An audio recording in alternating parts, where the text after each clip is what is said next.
క్షమించేది ఎవరికి అధికారం లేదు, కేవలం యేసుక్రీస్తు వారికే ఉంది.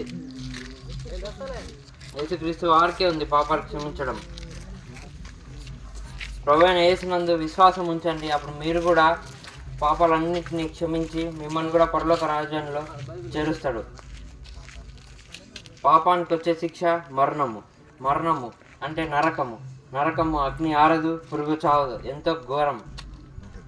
ఒకప్పుడు నేను కూడా పాపంలో జీవిస్తూ వచ్చినప్పుడు దేవుడు నన్ను భయంకరమైన యాక్సిడెంట్స్ నుంచి తప్పించాడు, మరణం నుంచి తప్పించి మళ్ళీ ఈరోజు దేవుని బిడ్డగా నన్ను స్వీకరిస్తూ వచ్చాడు. మరి మీరు కూడా అలా ప్రభువునందు విశ్వాసం ఉంచండి, అప్పుడు మీరు కూడా రక్షింపబడతారు. మన చెడుతనం నుంచి విడిపిస్తాడు, కాపాడతాడు మనల్ని. మంచివారిని ప్రేమిస్తారు కానీ చెడ్డవారిని ప్రేమించారు. కానీ యేసు ప్రభు చెడ్డవారిని కూడా ప్రేమిస్తూ వచ్చాడు. మనం అందరం కూడా చెడిపోతూ వచ్చాడు, ఆయన మాత్రం మనల్ని ప్రేమిస్తూనే వస్తున్నాడు.